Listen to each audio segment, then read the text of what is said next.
So we got a nice burn going now, and what you see coming off of here is all the steam. Once you get a nice burn, your wood gets burned and you get a cold base. You don't get all that smoke that we were getting in the beginning. So this is just steam. This is just water boiling off. So this is what you want it to do. Some things that you need to do maple syrup. You know, we have a ladle and a little cup for the Brix meter. We go by Brix, one of these, and this will tell me the sugar content, the density of the syrup. So I want this to read right in this area right here, a little bit above 60 on the Brix meter at 212 degrees of the sap or the syrup. So when I go ahead, I dip some of this off, I fill this up, and then I'll lay this in here slowly. If this thing hovers at that rate on the top of the syrup that's in this, that means it's ready. So then that means it's ready to take off. So I always keep this here. This is my ladle just to spoon it in there. Then you need something to strain it off with. So like when you're boiling, you'll get a bunch of foam on top, and I just take this and that takes any of the foam off the top, and then you just dump that. A lot of times I'll have a little bucket here to slap it into. Otherwise, you know, I just knock it onto the ground. The dogs like coming to lick that up. It's sweet, so they like it. One thing of the way we do it with you know, the Brix meter and everything, a lot of people, I was telling you about the draw, the automatic draw, that's all done by temperature. And where we're at, it goes by where you're at on sea level, and it also with the barometric pressure. So any given day can be different as far as your temperature reading of your sap. Water at sea level boils at about 212 degrees.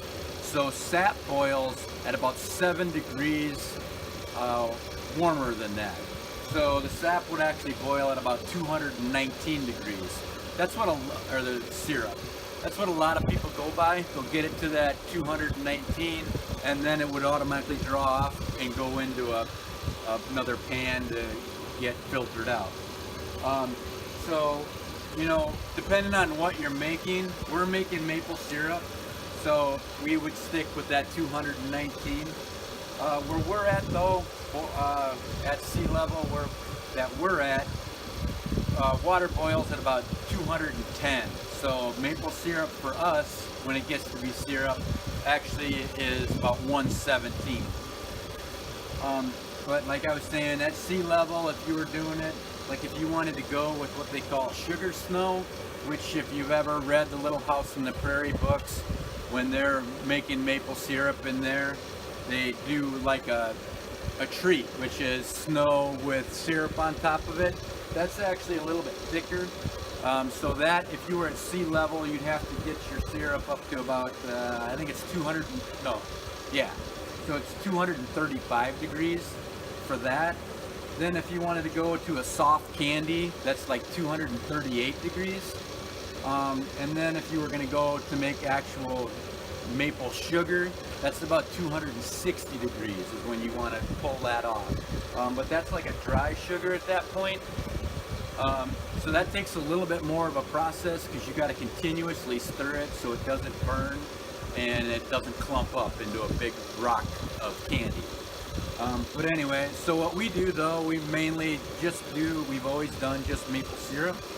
So we're looking for that 217 mark. Or I want to go a little bit above 60 on my Brix meter, which is how I do it. So then once we get it in the house and we let it settle out, and then I have to reheat it again. And once you heat it, it's going to start steaming so your Brix can drop. So you want to keep an eye on that even before bottling. I'll go back through and test it all and make sure we're all at the right Brix consistency, or the consistency of the syrup. So yeah, that's pretty much how you do it. But if you've ever seen Or have you ever heard somebody say, you know, this is about as exciting as watching water boil? Well, this is water boiling. Actually, we're trying to boil the water off. It is a little, you got to keep an eye on the fire, make sure you get a nice fire to boil it off. So it's a pretty constant, you know, putting wood on. When I first got this evaporator, I had it inside, and this steam, it all condensates on the roof, and then it all like rains down on you. So actually, when we first started doing this, well, when I first got this evaporator, I had a couch right next to it. I pretty much had this running 24 hours a day. Now I don't do that. I'll load it up. I'll go in and sleep for 2 or 3 hours and set an alarm, come back out and fill it back up. But because this evaporator is what they call a flat pan evaporator, even though it's different pans to run it in. So this will go, I can boil off, depending on the wood and how close I monitor it, I can boil off about 10 gallons of water per hour, which, you know, you figure that out.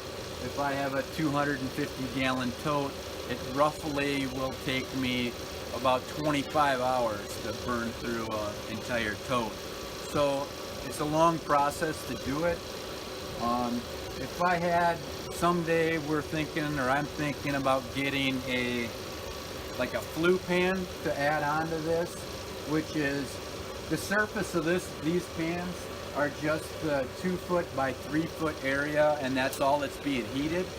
Now they make a flue pan, which actually there's a drop flue and a raised flue pan, which actually has channels that go down into the fire that the fire goes through.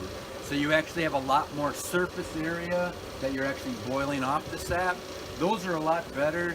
Those you can boil, you know, 40 to 60 gallons a minute, or an hour, sorry, on those, which, you know, doesn't take quite as long as this process. Someday I'm planning on making one for that, or having one made. This evaporator, I kind of drew up the plans that I wanted, and I have a buddy that had access to Easy Steel, and he did all the welding for me. Another guy that I know is a certified stainless welder. I told him what I needed for pans, and he was able to make all the pans up for me. There's a couple guys on YouTube and on Facebook that I've seen that actually do make the flat pans. You know, if you want to check it out, if you just look up maple syrup pans on Facebook. I've called him a couple times on if I was going to make up some new pans. He's a real easy guy to talk to, and he actually told me a place where if I wanted the flue pans, the drop flue pans made, he gave me the name and the phone number of the guy that can make those, because that's a little more complicated to do. So like I said, you know, a lot of them, if you buy one of these arches, a lot of them have big double doors, and then they have a big door at the bottom that opens up, and most of them are just like drawn air through. So you open up the vent on the bottom. Those usually have a lot bigger smokestack on the back, like a 12-inch or something like that. I'm using just an 8-inch, so I don't get a lot of draw without actually forcing it with the blower. The reason I did that is because when I originally did this was all going to be inside. So it had to go up through my roof, and I didn't want a 24-inch hole going up through my roof. So that's why I just went with the 8-inch, you know, insulated pipe going out through the roof. Now I've moved it outside. I don't get the rain on me and all the water in my shed, because all this steam, you know, once that evaporates or condenses back down, you have water. So if I'm boiling down, I'll boil down close to 1,000 gallons of sap in a year. That 1,000 gallons of water ends up in the ceiling in my shed and the floor. So that's why I'm doing it outside now and just let it go. So I'm going to go ahead and add wood now. It's starting to slow down the boil a little bit. It burns a lot of wood. So what I do is just kind of poke it, get some of the coals up to the top, and then I just fill it full of wood. So like it doesn't take long to burn this down. When I first had the evaporator going, I used all dry wood, which did a nice job burning, but it also burns real fast. So I'll still burn some dry wood, like when I first started to get the sap boiling again. But it'll slow down a little bit when I put this in, but it doesn't take long to start burning up again. One thing you do want to do when you're dealing with it, you want long sleeves on, you want gloves on, because that is really hot. Like you'll see some pictures probably, once this gets going, this door will be a bright cherry red, and that's cast iron, so there's a lot of heat coming out of there. So when you first open that, that heat comes right out. Even if it's hot outside, you know, I'll have my jacket off, I'll still wear my gloves, and I actually have welding sleeves, because, you know, even standing this close to that, it can melt the hair right off your arm. So you want to make sure, that's why I got this extra layer of cinder block on this side, because you can't stand next to it. It gives off that much heat. So, but anyway, that was just my first, you know, just showing you how I'm loading it, and you can kind of see that it's already starting to come back to a boil even after throwing that wood in.